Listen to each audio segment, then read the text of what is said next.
Normally, I like to do this thing where I am like a sneaky little guy and nobody knows that I've started the episode. But because of my technical difficulties, everybody is very well aware that we have started the episode. So I cannot be a sneaky little guy today. We can pretend. This is the start of the podcast.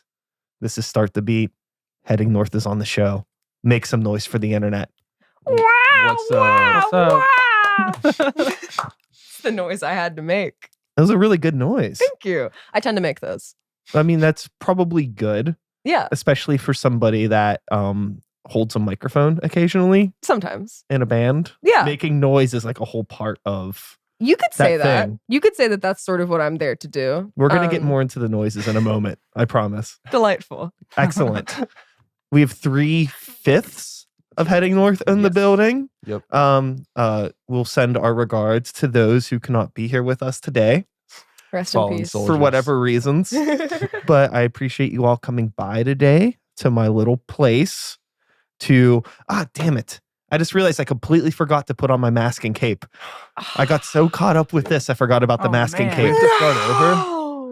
We could like close our eyes and pretend that this didn't start yet. It'll happen. Don't worry about it. I'll find a way to make I'm this happen. imagining you're wearing a mask and cape right now. This is why I need Visualizing like it. a producer, like Mm. somebody to help me out. I try to do too many things myself. It is a weight that I shouldn't carry. Thus, I am left maskless and capeless in this world all alone. God. It really is all about Yeah. teamwork, right? Yeah. I mean, you're in a band. Right. You're in a band that's doing a lot of cool things. And I imagine a big part of that is because of teamwork. I would say so. Absolutely. So let's get into the Batman origin story, if you will, of Heading North. Who wants to take charge here? I'll get that one. So Mike and I actually, in the bass player C, used to be in another band back in the day, but that fell apart for various reasons. But we all kind of knew that we still wanted to keep playing music together, and towards the end of 2022, going into like early 2023, I had been like writing a bunch of music. I had a bunch of songs just kind of sitting collecting dust, and I was like, "Ooh, I really want to play some pop punk." And talked to Mike and C, and that they were very down. And Hannah, our other guitar player, asked her, and she was down. And then all that was left was I was like, we need a vocalist. I'm just going to put out a little thing on my Instagram story. And I was like, hey, who wants to sing in like a pop punk emo band? And Asha happened to be the first person to respond to it. And I was like, oh, well, I know Asha. We went to high school together. And Asha sent me a video of them singing a Paramore song. And I was like, yep, cool. And the rest is history. We've been doing this for a year and a half. Yeah, just about a year and a roughly. half now.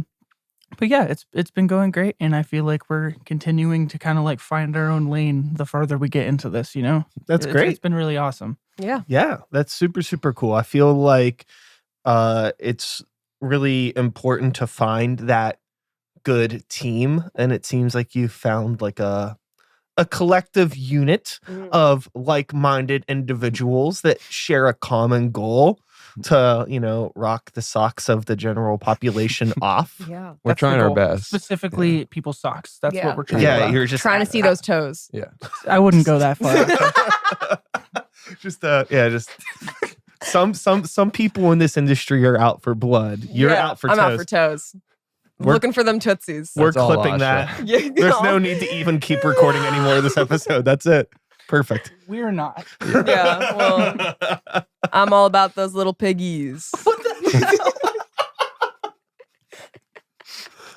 Rock and roll. Right. So, That's why we're doing this. I feel like, an important thing to a band is to find like a very a charismatic front person. So good job there. Hey, thanks. That's what I'm here for. Yeah, it was like honestly the luck of the draw. I mean, I think it was just really meant to be in a lot of ways. And I think Aiden mentioned Hannah, our other guitarist in our old band. She was like kind of functioning as our manager, and Asha actually, and still does, had done some artwork for our old band, including designing our album cover and a T-shirt for us. And so it's just really this weird thing where like almost like 5 years in the making, it kind of just lined up. And even though like I don't know. I feel like we really just have gotten to, be a lot closer in the past year and a half. It's just like crazy the amount of, overlap and just how small of a world, we kind of all share. Yeah. And just to how we were kind of all brought together just feels so special and really like meant to be. In Definitely. I think that's the great thing about being a part of whatever community, whatever medium it is here. I guess we'll stick to music, right? Sure. Because I play in a band called Grey Walker, and our story was very similar too, where this just ended up happening because it was 3 different bands, and our bands would all play shows together. But over time, one band kind of, we all became friends before Grey Walker became Grey Walker. And then just over time, bands kind of stop and we keep hanging out. And it's oh, wait, what if we did this? It's almost like a super group in a way. I mean, not to say I don't know, we had any notoriety before this band, but it's not I don't know. Well, I mean, it's a super group in the sense of it just being like-minded people that share a passion to see toes. Yeah. Maybe to see them piggies, and that is what we're in it for. Yeah, like a Justice League or something like that. Less of a super group, more of a superhero squad. Consider myself very X-Men adjacent, I would say. Yeah, absolutely. So now with heading north into you're in a year and a half here. We're coming up on the end of this year, 2024. What has your experience been like being in a band now with a group full of like-minded people and doing stuff that you're passionate about, blah, blah, blah, blah, blah, versus maybe some of your previous experiences playing in bands? Lean into the positives. Yeah, I'll speak to that because I have 0 previous experiences playing in bands. I was an art hire for the previous band, and now I suppose a bit of a personality hire. And I like to think that I filled that out. It's been really awesome. I feel like it's been very overwhelming, the reception for heading north. I never expected to be a singer in a band. Always hoped, always dreamed, wanted to be Hannah Montana when I was in second grade. It's the climb. Yeah, and that's so true. And I've been saying that it's the best of both worlds. Yeah. I feel like this year especially has been very overwhelming. We put out our freshman EP, as it were. We're So Back in May. And it's gotten such overwhelming love, and I listen to it way more than I think someone should listen to their own music. And it's just been really awesome. It's a very foreign experience for me, but I am, unfortunately, and I think very apparently, a theater kid at heart. So being on stage. Ah, yes. Oh, that's not the reply I like to get about being a theater kid. Well, I mean, are we like a, I could probably an ALW or like a Stephen Sondheim? So yes, all of the above. And then on top of that, I could probably, despite not having listened to it or engaged with it in 6 years, recite Hamilton start to finish if given the opportunity. And I'm glad I'm not given that opportunity. I'm grateful for it. I'm thankful for it.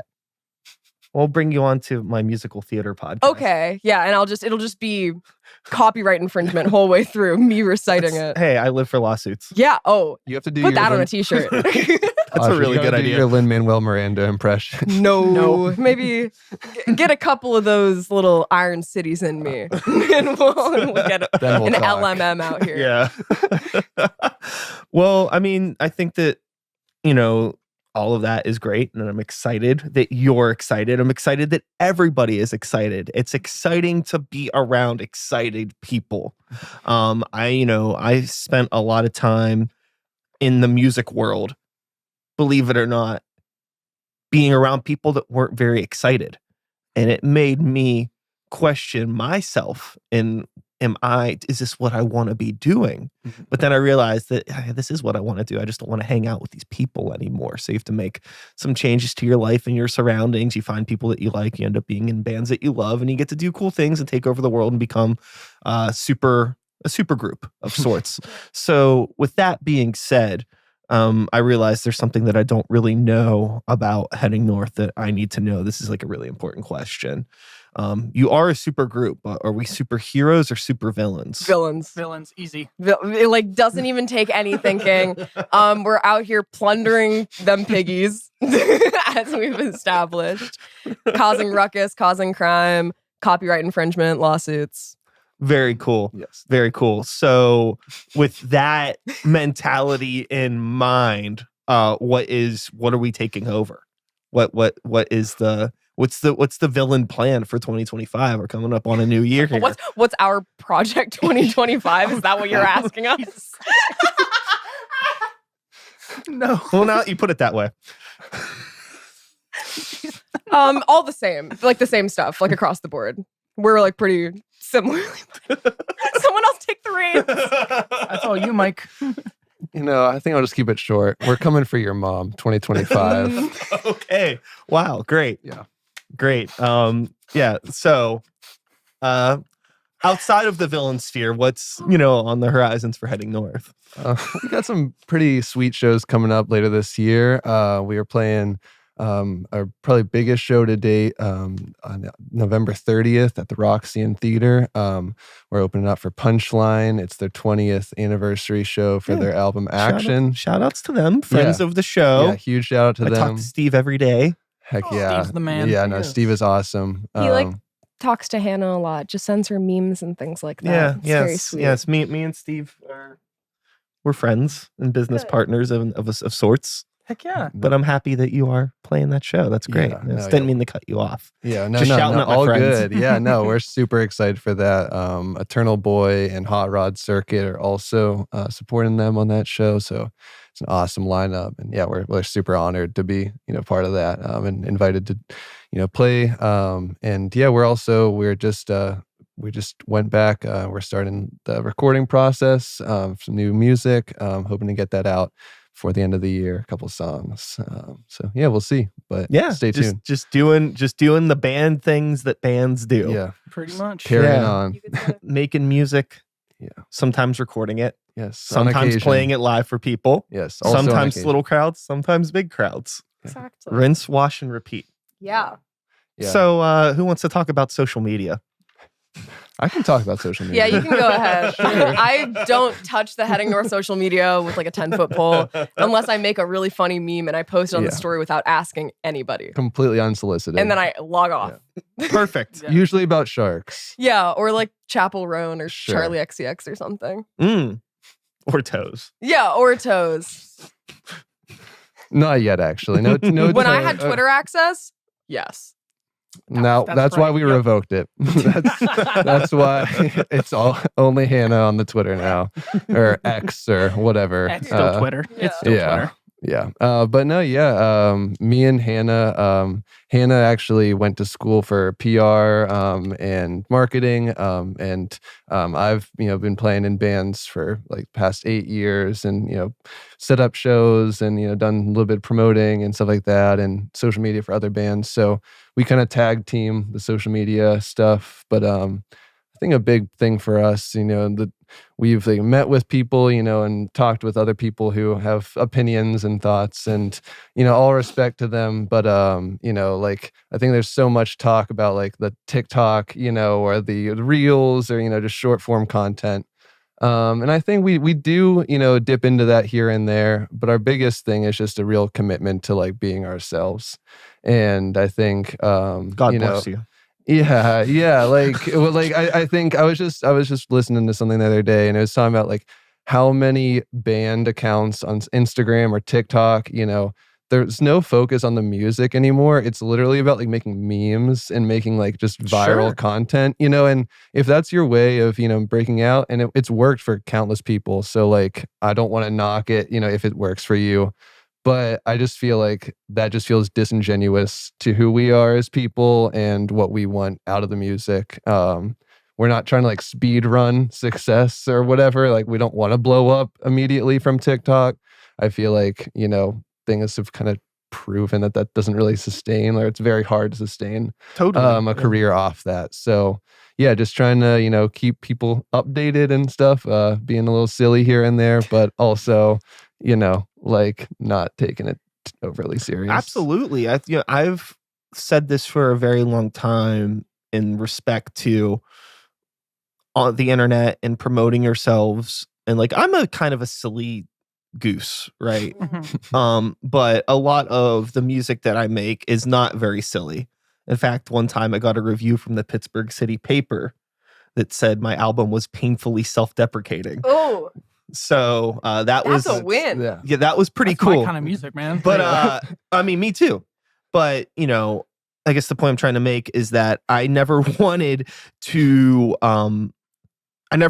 like get like popular or find success wearing a mask that I would then be forced to wear for the majority of this career that I have to keep up. Because now it's like I did the silly thing on the internet and people liked it. So now I got to do the silly thing over and over again if I want to keep this up. And it's like, well, this isn't even what I was trying to do in the first place. Yeah. And this stuck in that sucks. rut, Yeah. I mean, there's like a lot of like artists that I've liked over the years. I like music. I listen to it sometimes.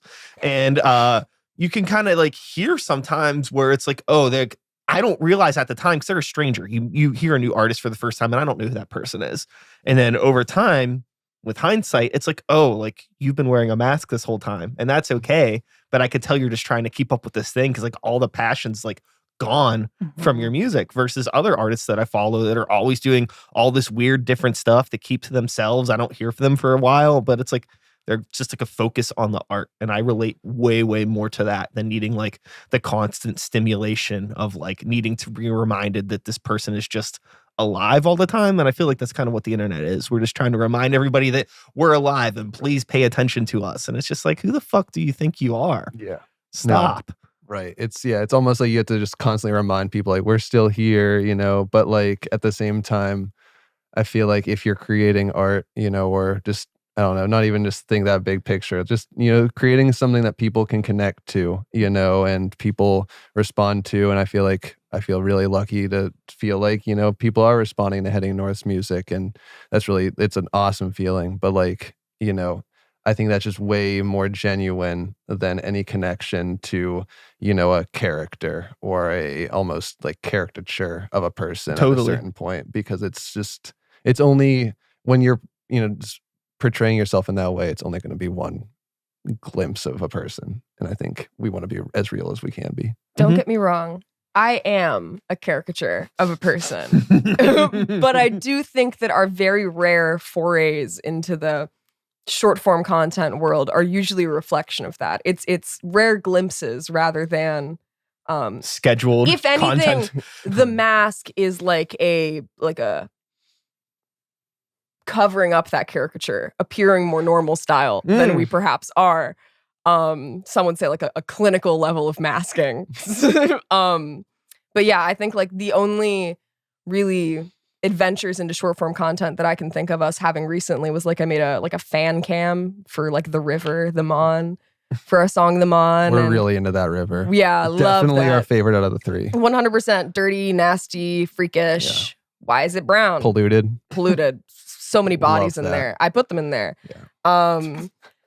And like we were at practice maybe a month or two ago and did like a version of Club Classics by Charlie XCX and like posted that. But I think that is our sort of boundary for social media, is in the moment silliness. We aren't doing like content planning. We aren't doing like front loading, sitting and going, did we just write this song in the summer? Yeah. Guess who's the drummer? I hate those videos, dude. The thing is, Aiden's actually really good at drums, so like it would kind of maybe be hard to tell. I don't know. I feel like sometimes it's like there's like four guys dropping the sticks, and then one's like playing like blast beats and going crazy with chops.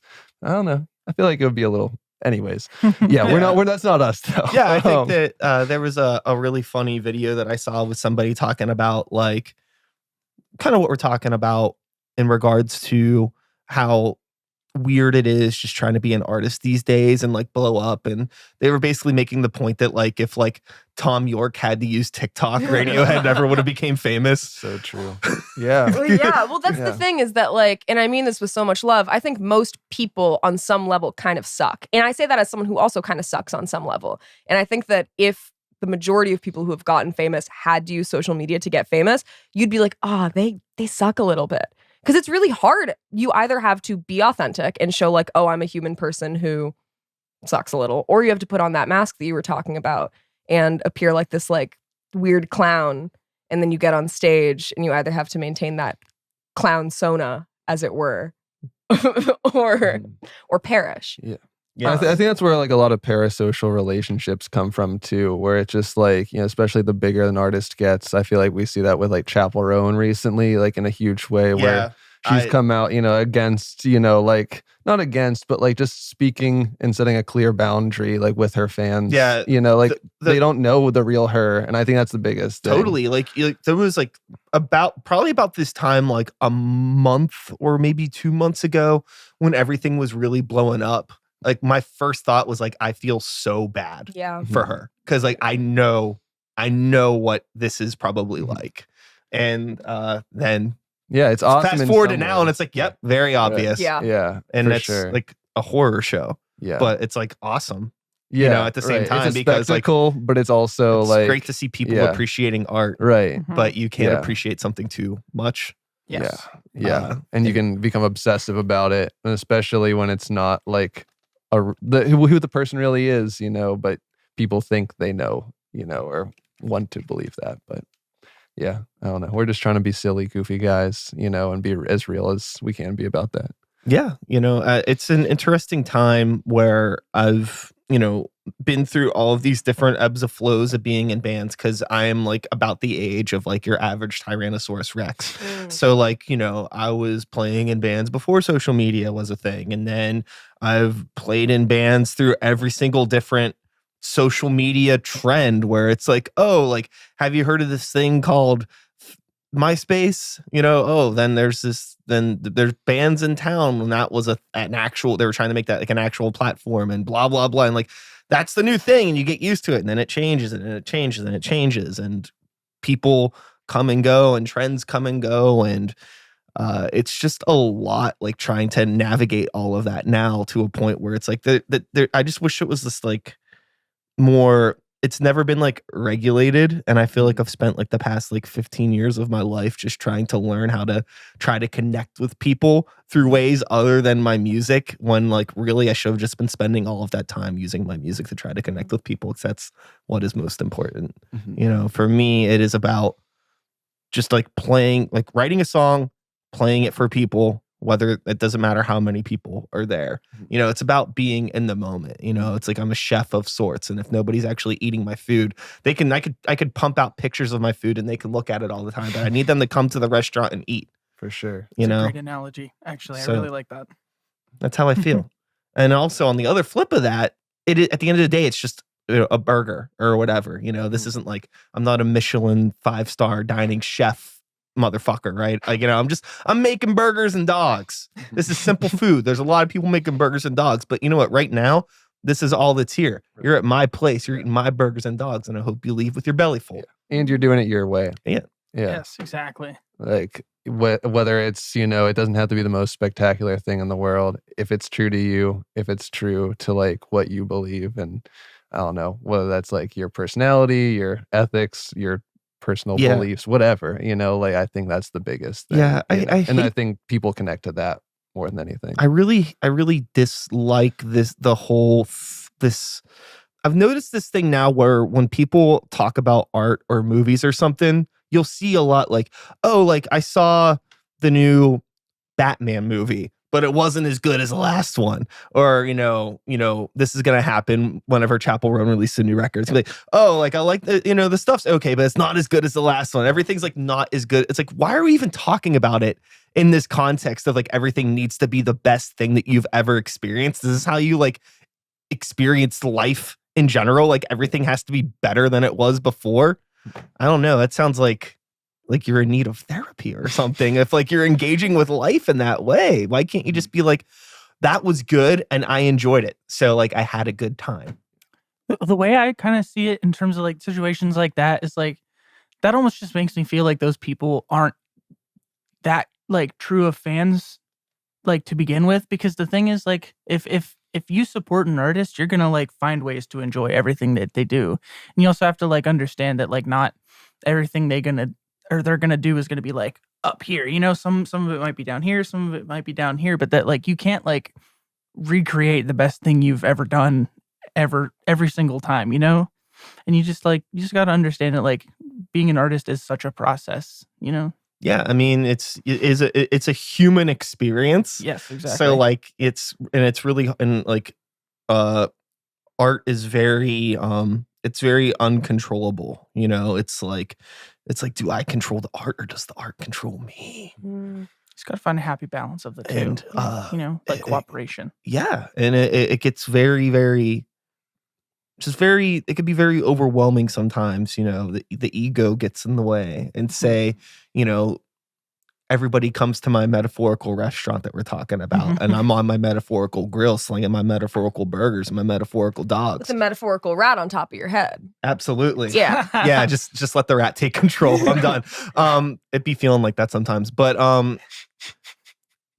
But maybe I'm just not on my A game that day. You know, this is like all a dramatic metaphor of me saying like sometimes you play a bad show, but it like doesn't mean that like you're bad at what you do. You just have to have like empathy for yourself, and that can help you have empathy for others, which I think is really important and not talked about enough in the space of art and music, because it is like a human thing, you know. But and with art too, it's just so subjective that especially when you're comparing, you know, works or, you know, the progression of an artist or even shows. I mean, like, you know, at like a basic level, like it's, you know, what speaks to one person or speaks to a lot of people, you know, might not always speak to someone else. But like, for example, just quick tangent, like it's podcast. I'm going to see Smashing Pumpkins later, and like one of my favorite albums by them is Adore. And like most of their fans hate that album. Like at least like,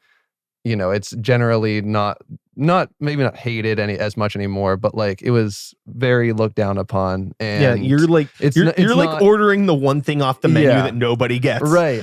But to me, you know, the oysters at the burger joint. You know, yeah, just because it's not as you know popular or as widely agreed upon as their other stuff, it doesn't mean it's bad, or doesn't mean it's not, you know, important to a bunch of people, or it can't be, you know, valuable or meaningful to someone. That just happened to be the album that did it for you, you know? And that's the thing about like, especially artists who have been around a long time. Sure, some of their stuff might not be like as good per se as some of their other stuff, but that also just means that they are more likely to have something for everybody, you know? Like Smashing Pumpkins, I would say, like to continue that, has an album for everybody, you know?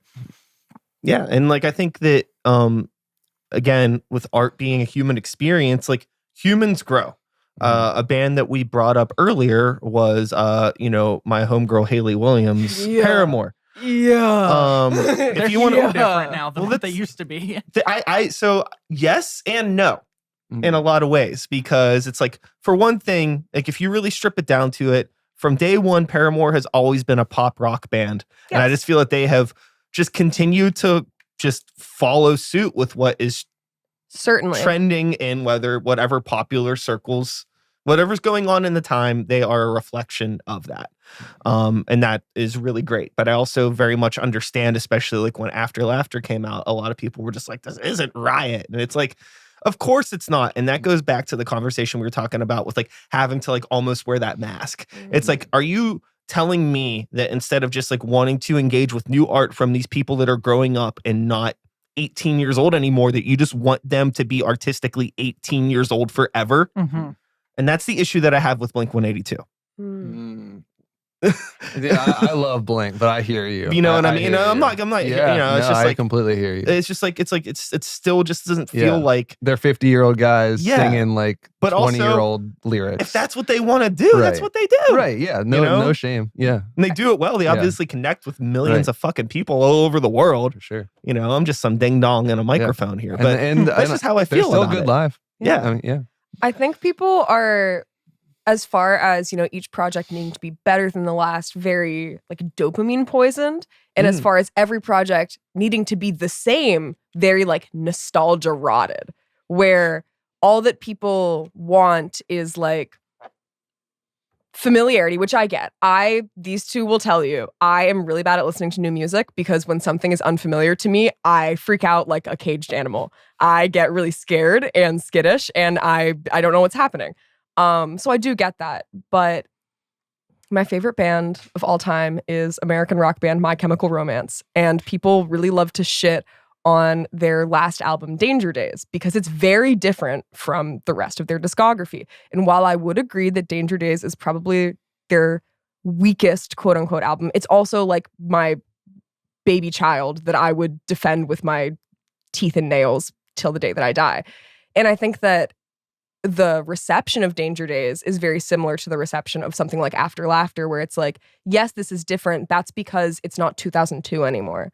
And it's okay and actually good for there to be new things that happen. It doesn't have to be the same as the thing that you grew up on. I understand that 3 Cheers is what got you through middle school. That's okay. Yeah. This can be a new thing. Yeah. And like in hindsight, I think that you see the bands that are able to do like their 25-year reunion tours where it's like, like there's some bands, I can't think of any off the top of my head, but some may be doing their 25-year reunion tour at Jurgles. But because of something... Soulja Boy. But because, Soulja Boy is it. Yeah, Soulja Boy is coming to Jurgles. But if there was... if it wasn't for things like Danger Days or After Laughter that got those bands in like new, younger demographics, basically now with hindsight, it's like they're never going to need to do a reunion show at Jurgles, which no shade to Jurgles. We love Jurgles here. We love our Warrendale, PA venues. We need more of them. Specifically in Warrendale. Yeah, specifically. Have you ever noticed how the Jurgles logo is like a guitar, but it's like the strings are a fork because it is like a music and a restaurant together? You're busting this case wide open. Yeah, it's really good graphic design. I played one show there and I noticed it on stage and I stopped in the middle of our show to point that out. To point that out. I don't know if you know Boston's self-titled album, but like the spaceship looking thing on it is actually, if you flip it upside down, it's supposed to be a guitar. Really? Yeah. Mm-hmm. Damn, I didn't know that. Give those graphic designers their Holy flowers. It's more than a feeling. I was just it's a fact. No.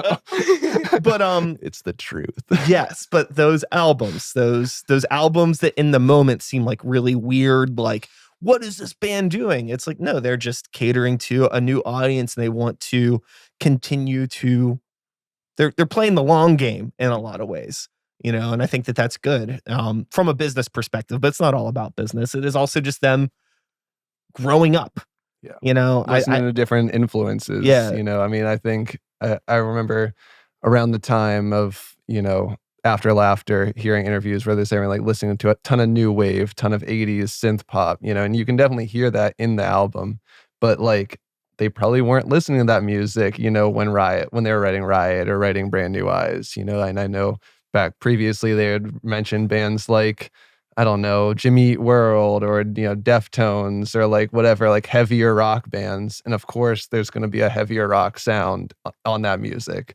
Yeah. Just like, I feel like that goes with any band, like we kind of wear our influences to some extent, whether that's, Paramore for us or whatever. But yeah, it has to be scary to achieve like that level of success when you're just like finding out who you are as a person, not only as an artist, but like as a human being. That has to be insane. Can you imagine being like, here's all the success of any rock band has ever had and you're 19 years old. Good luck, figure it out. Yeah. And then like, being like, okay, now like what? That's just insane. Yeah. You're learning so much. And everyone expects you to be that 19-year-old for the rest of your life. Yeah. And that's pretty unfair. God, I hope that I'm not my 19-year-old self for the rest of my life. That is a bleak life to be living.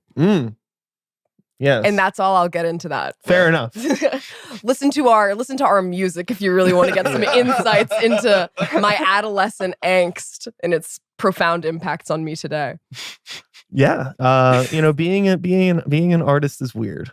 Oh yeah. Very. Something that I always like to ask people, bands in particular, is, are we all familiar with the American institution that is Denny's? Yeah. Of course. Hey, man, Yeah. I did theater in high school. Of course, I'm familiar with descending on a Denny's. Come on. So, in the mid 2000s, they did a Denny's actually collaborated with some artists, with musical artists, and they had like a musical artist menu. Are we familiar with this? Yes. I was not. Yes. No. The one that I really remember was Hoobastank was one of the artists, and they had the What? and they had the Who burrito at Denny's. That's incredible. Yes. So, what I want to As know, if you needed another reason to go to Denny's. Hoobastank. Yeah. Boom. How do you like that? Sorry. Anyways, continue, please. If heading north has any objective, I really think it should be to get the Denny's menu back. God. So what I want to know is, what is the heading north menu item going to One be? at a time, I think we should give our pitches. I think this is you're the shark, as it were. That's a big thing with us as sharks, in case the audience doesn't know, in case you guys aren't quite familiar. You're the shark and we're giving our pitch. Okay. Are we perfect. doing like one menu item at a time, or like that's a one great like question. like we thinking meal and sides? Or? We'll like say a combo? We'll say what's going to happen is you get like a whole section of the menu. Whoa. Right? You get 5 items. Whoa. That's a lot to And think you can about. have they could be sides, they could be mains, you can have a dessert. I was gonna say, do we want to do like side, 2 mains, dessert, Yeah. drink? So it's like the whole you can get like the whole heading north meal, Okay. right? Okay. If C and Hannah were here, we could have each of us Yeah. give one. But Well, that's We'll why have to answer everybody for should them. come to the podcast, because you miss Yeah. out on fun opportunities. Now they don't Yeah. even get input on the Denny's menu now, as far as I'm concerned. yeah, they're out of the band actually. So Sorry, guys, if you're watching. Yeah, you just got bit by the shark. yeah. Oh, that was good. That Thanks. was really good. Thank you. Yeah. Wow. No, I cannot be the one to start because I really have to think about this. All right, Mike. This all All you. right. I feel like we got to go for tacos of some sort. Yeah. A key part of our origin story was that the house we used to practice at was like a block from an awesome taco shop in the South Side called Dose. Shout out Dose. They're my favorite taco place in the city. For sure. And so I feel like we gotta throw some tacos on the menu. I don't know, what are we putting on it? What's some heading north I style feel like we taco? all collectively like guacamole except Aksha. I'm allergic to that's why avocado, I so said maybe except we you. don't do the All guac. Well, Maybe then you just don't get don't Okay. get the taco. Sorry. Okay. All right, Yeah, we gotta go. The guac is extra, and the price is your life. Yeah, that's what I'm saying. That's how I like it. I feel like we like a chicken taco. We're a pretty like chicken taco type of crowd. Chicken good taco, chicken taco. hold the guac. Yeah. I'm a Yep. big like soft corn tortilla, pico, No, fresh dude. cheese. You gotta do the crunch. You gotta do both of them together. That's the way to do I'm it. from California. I like a classic street taco. Okay. All right. So we got tacos. What was it? Was it 2 mains? I mean, we're making up the rules to this. You can. I feel like do a what heading you north want. burger would honestly be really Ooh, good. the Herger. That's what we can call it, or the shark burger. Recently, this is sort of a mild tangent. One of my roommates, I live with Hannah, but I also live with another person, a non-band affiliated person. Shout out Kyla. She went to a restaurant and they had Mako shark steak, Wow. and I have a Mako shark tattoo. His name is Provolone, and that is the shark that's on our t-shirts. Have you ever rode the Mako roller coaster? It's SeaWorld Orlando. So here's the thing: is that it is on my bucket list, but that requires me stepping foot into a SeaWorld, and that is like Sure. a bit of a difficult Sure. one to weigh out. But it is something that I do believe I need to do. Perhaps I can sneak in so as to not give SeaWorld money. Yeah. Well, Yeah. I don't even know who owns SeaWorld anymore. I think it's owned by Busch Gardens, right? I think that you might know more about amusement parks than I do. All I know is that you got a free Shamu. Yeah, you know? I don't think SeaWorld is owned by SeaWorld anymore, but that's a different side tangent. Okay. Well, yes. Maybe like a fish burger to like appear as though it were a shark burger. You know, I had the thought of fish and chips, but I don't think we like British people that much. Well, I was thinking like for the shark burger. Do you remember the multicolored Heinz ketchups? Yo. We could bring those back and use blue ketchup on the burger and make it like ocean themed. Yeah. Okay. I'll accept that. So like a burger with provolone cheese. Hear me out. The camera wasn't on me, but my face got big thinking about that. I went like this. If it involves sharks, Asha's there. Easy. Yeah. Okay, so we got tacos, we got burger. The burger. Burger. I really like to bring like little snacks to practice. I had a brief period of just bringing like mozzarella cheese sticks. So I think like cheese sticks, not breaded cheese sticks, just a like in plastic still out the fridge. Actually, well, here's the thing. When you keep it in your backpack for a little bit, it gets a little soft. And so I think not out the fridge. Okay. Sitting in the back of the Denny's near a deep fryer. Take it out of the plastic yourself. A little wet from the warmth of it. Yes. And I think that's our side. Perhaps. Okay.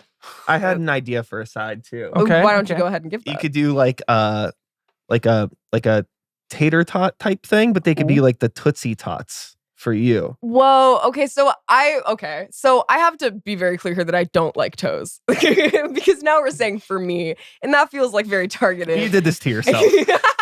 It's all your fault. As I often This is the mask that now you have to wear. Shit. This is your bit. Oh no, I have too many already. Okay, I'll take the Tootsie Tots. The socks are off. Yeah. Mask stays on, socks. Yeah, mask on, socks off. Yeah, that's how I like to do it. Yeah, okay, I'll take the Tootsie Tots. I think that for a drink, it's got to be that thing that they have at like Joe's Crab Shack with the little like hollowed out. No one else here's a big crab head. I've never been there. No. Joe's Crab Shack head. I went there after my high school graduation. I go there for my birthdays. I love Joe's Crab Shack. I'm big crab guy over here. Been considering making a shift from sharks to general ocean animals, calling our fans Crustacean Nation. You heard it here first on the pod. Wow, that's really good. Thank you. I know. That's why I want to do it. But I think we could have one of those drinks where it's like it's a hollow shark and it's filled with grenadine, you know, like what they put in a Shirley Temple. And you have a drink, a beverage, something blue, usually like with blue curacao or something. And it's called Shark Attack. And you flip the shark in and it gets all the grenadine down. It looks like blood. It looks like a shark attack. And so that would be our beverage. And it would cost $50 million. Wow. Yeah. I think that maybe you should hold on to that idea for like a post Denny's success story when like because you're going to elevate past Denny's. Like this band's going places, just so you know. Wow. Beyond a Denny's? I can't conceptualialize anything beyond that. Yes. Like, you know, this is, you know, if we're talking about like the heading north 10-year game plan, there is a phase that is beyond Denny's. What is that? I just can't think of like and bring back the Dollarita and then put out the Shark Attack drink. Oh my God, you're a genius. You hear that, Applebee's? We're coming for you. You keep pointing to that camera specifically when it is not on. Okay, well, in fairness, that's the camera that's at least pointed at me. Yeah. Here. You can get one good point. Yeah. Anyways, I think we're still missing a dessert. Oh, brownies. I feel like we can all agree on that. Brownies are just good. Yeah, I'll take a brownie. Oh, like the brownies from King's. You remember that place? The brownies. Brownies, yeah. I have no clue what we're talking It's a Pennsylvania about. I think that was thing. before you moved. Yeah, it makes King sense. is closed, I think. Missed out. Because of 2013. me. Yeah. Yeah. You So moving here caused it too. are you familiar with the Eaton Park Smiley Of course cookies? I am. Of course I am. So in retaliation, they did the frowny brownie. That's sick as hell. That's Mhm. really emo of them. Yeah. Exactly. That's awesome. Okay, yeah. We'll like jack their thing and do a frowny brownie. Mhm. Okay, Yeah, that sounds there's good. like one King's in the Pittsburgh area left, I think. So Okay, so we're there's, going like- there after this? Okay. But yeah, that's our whole really cursed, really non-cohesive Denny's pull-out page menu, I think. Sounds great. Thanks. Yes. Thanks, man.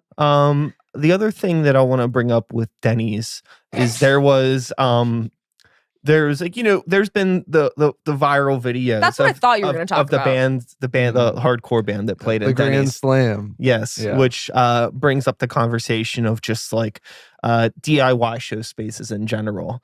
And right now with heading north, do you find yourselves being in a place where it's like, hey, like we're happy to play pretty much wherever, or you like trying to, take yourselves, like what is your thought of like DIY in general? I guess it's a very vague question, but just what do you think? I think you just have to find a happy balance, especially because at least speaking for myself and Mike especially, is like when we started playing shows, it was always at like basements, or specifically the Roboto. The Roboto has been like the spot since I started playing shows back in like high school, like early high school, freshman year or whatever.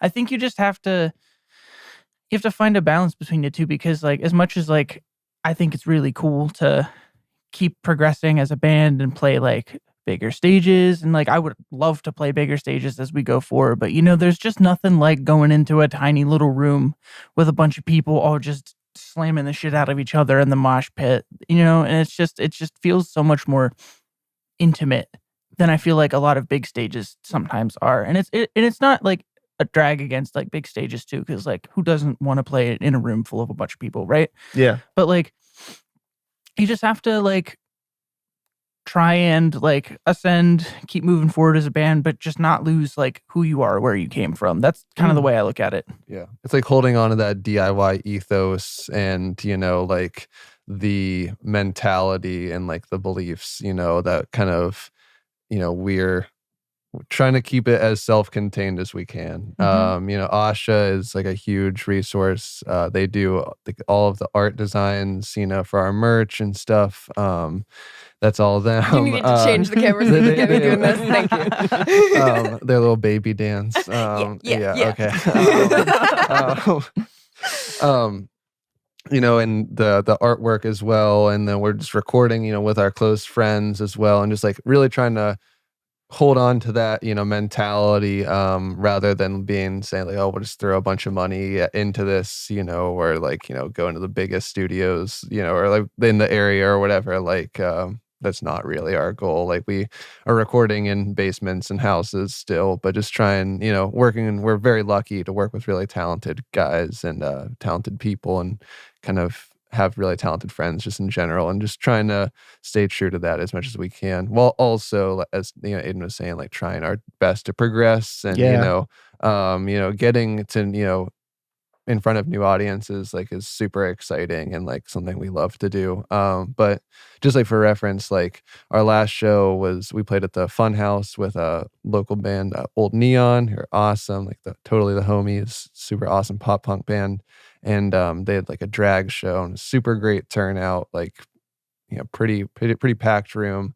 And then like our next shows are 2 house shows, and like so one in South Oakland and one out like in the North Hills.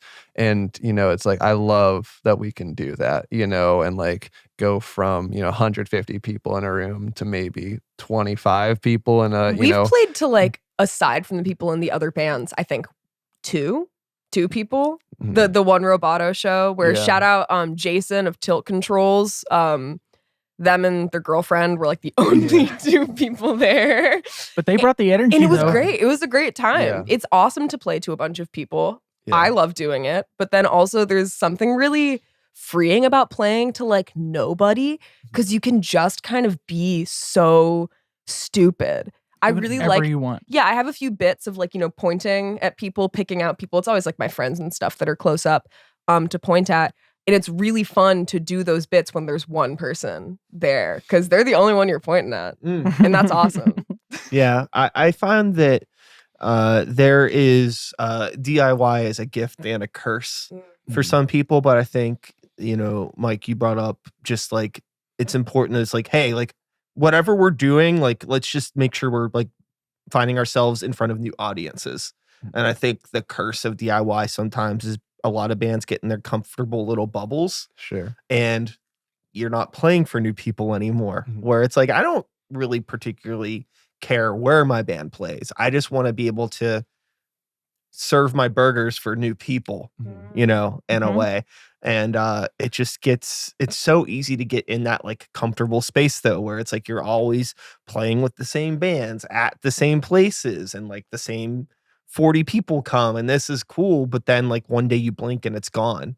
And it's like, okay, well, now what do we do? I think that's one of the beauties of the Roboto and of the like Oakland house show scene is that for Oakland, inherently, because it's on a college campus, you get new people. You know, every given year, there's a new influx of people coming in. Whenever we played, I mean, this wasn't a house show, but we played like the church in Oakland through post genre. And it was really awesome. It was a really big, cool, awesome show. And there were a lot of like Pitt freshmen there who probably it's their first time in Pittsburgh. They definitely didn't know who we were before that. They might still not know who we are. And that's okay. For something like the Roboto, we've played with so many different bands, a lot local, a lot very not local. And while there's definitely familiar faces, there's also so many people every single time that like I've never seen before. Some that I never see again. Guess they didn't like us that much. That's okay. But I think that there is that confining nature to DIY, but I think that Pittsburgh especially has a very dynamic way of doing DIY where I think there is a lot of the mainstay people that continue to come back and are like consistent supporters, but it does still pull in new people. I don't know what exactly it is about a lot of these venues, but I think that they really help to keep things fresh to whatever extent. Totally. And I think that, you know, it's great too whenever you're in a position where, you know, for just throwing it out there, I've found myself in a position now where, again, I am the age of the average Tyrannosaurus Rex. And there was a time where I would play a lot of house shows in Oakland and it was great. And then while there's always new people that are coming in, new young people coming to school, I am the same person. And every year I'm another year older.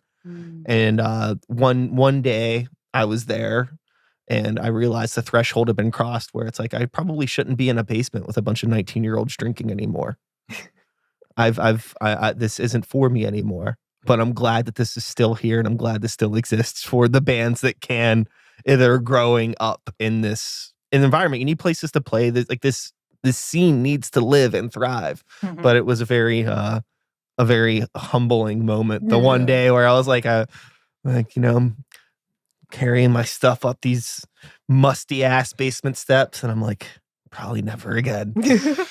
Can't pound white It was claws bitter- with these business majors. It was bittersweet. It was bittersweet. It really was. And I honestly, definitely hear that and I feel that as well. Like I graduated from Pitt now just about 2.5 years ago, and you know, still like going back, like it's, you know, even though it's not a ton, you know, different, like, you know, age wise, like there's still definitely a disconnect where it's like, oh, like, you know, these are college students, and you know, I'm like an adult technically somehow. Like, I don't know. You made it. Good job. Right. I don't know how I survived this far, but somehow I did. And there's definitely like a disconnect in a way I've noticed. And I think, you know, that's why, I think it's really just important, no matter where we're playing or where we go as a band or what, just to hold on to that mentality and that, you know, ethos, no matter what, rather than focusing on playing in quote unquote DIY venues or DIY spots. You know, because maybe that won't be possible, you know, whether it's the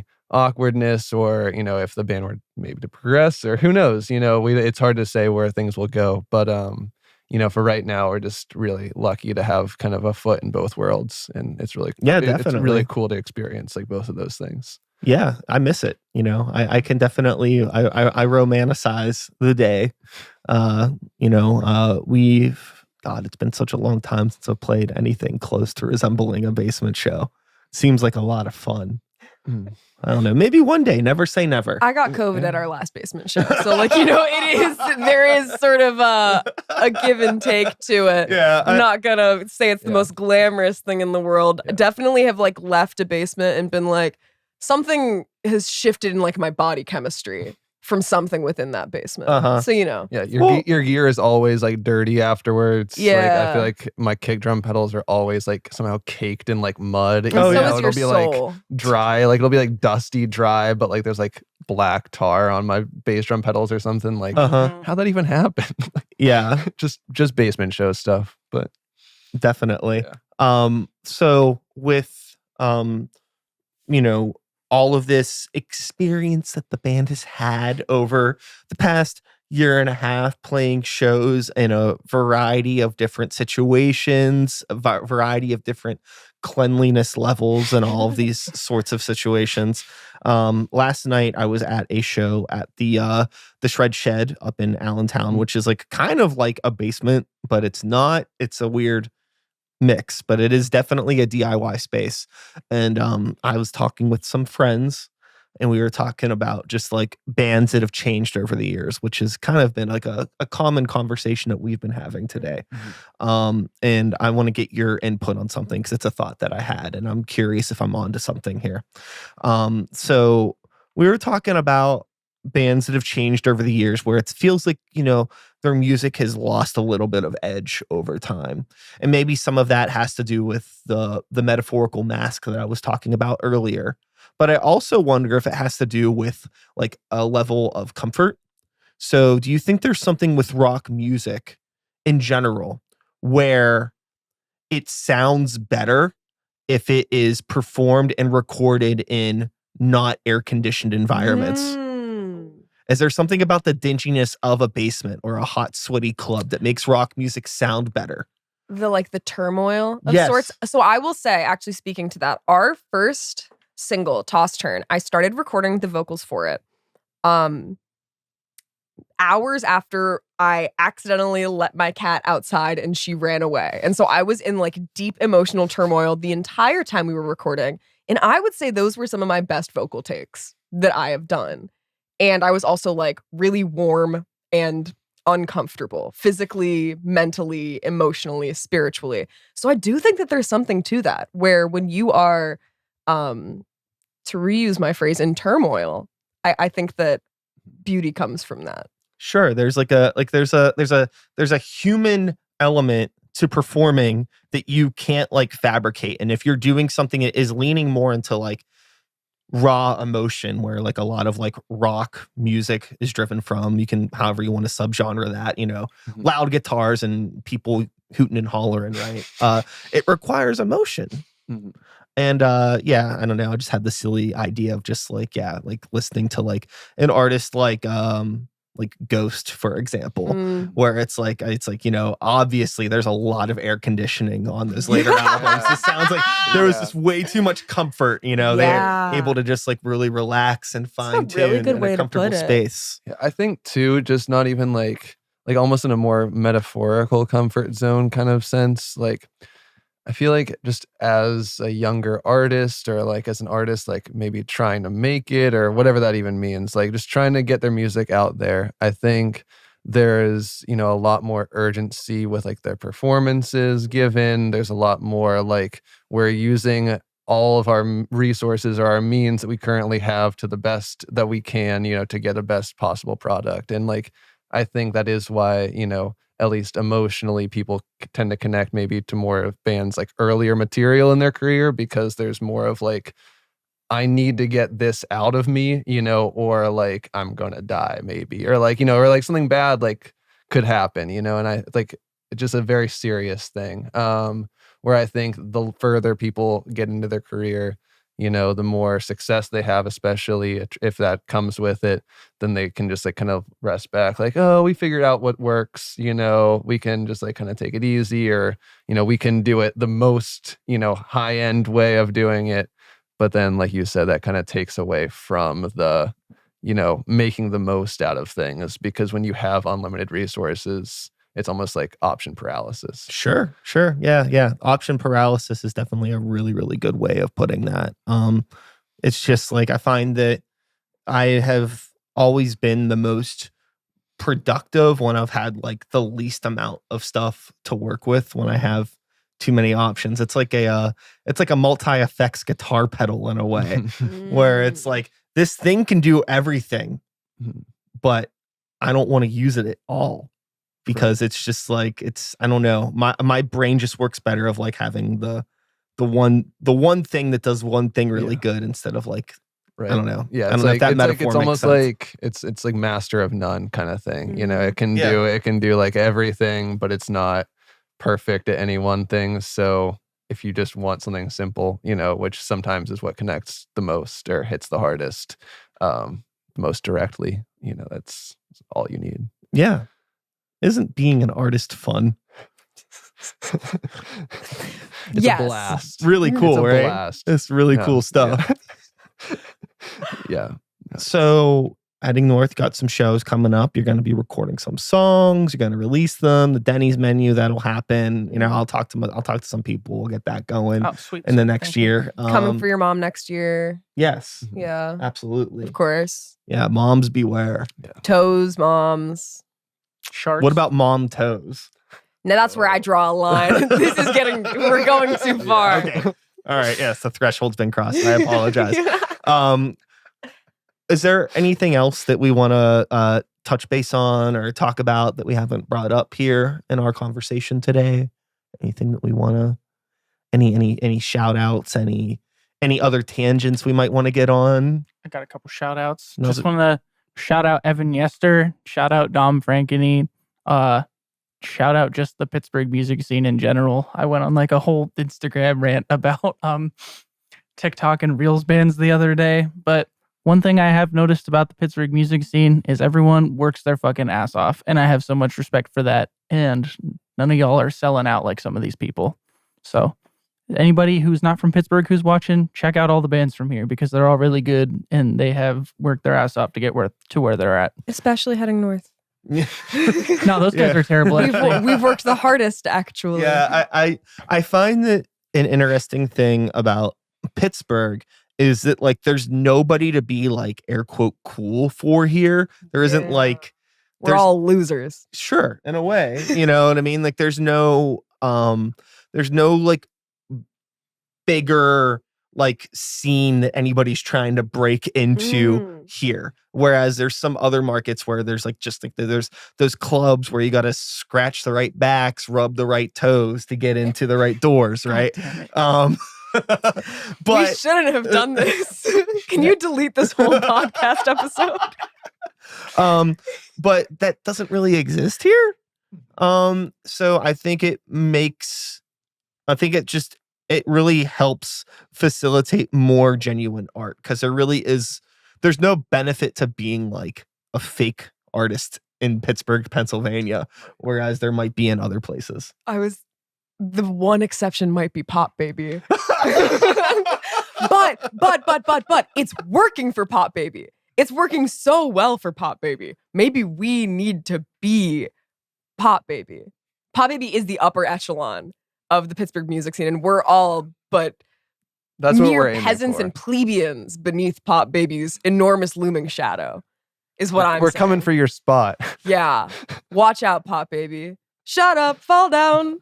No, that's enough. You're going to get us copyright.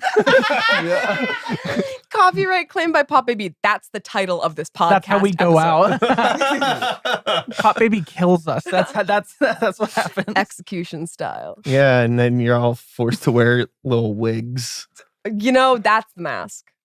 That's the mask. That's what the mask is. Shout out to my Minecraft is it, like, fans. confirmed? Like, has it been confirmed? Have you looked at Pop Baby's hair? I'm stupid and don't pick up on things. Okay, in fairness. Yes. So that's our final note, I would say. Yeah, very fantastic. Great. And that is super cool. Well, I want to thank you all for coming by today. This has been a great conversation. Thanks for having us. A lot of fun. Can you believe we've already been doing this for an hour? Thanks so much. We zoomed through this. We zoomed through this. Oh my gosh. Yeah, I know. Wow. We can still hang out. We could still chat. But, you know, as far as a podcast goes, I think 60 minutes is a pretty good threshold. Yeah. We'll let all of these lovely people that are still with us get about their day. I suppose so. Thanks, lovely people. You can go While now. You're doing it, be sure to, you know, give Heading North a follow on social media, on TikTok, request content from them. Yeah. At Heading North PGH on all that stuff. So pretty much everything, right? Yep. Perfect. Heck yeah. And with all of that being said, that is all, folks. Thanks so much for being here. One more time, heading north. Woo! Yay! This used to be a lot better when I had a button that made applause noises, but now it's You just used to have always. a soundboard? I did have a soundboard. It would have been like right in front of you the whole time. I would have been going, bruh. Boing. Yeah.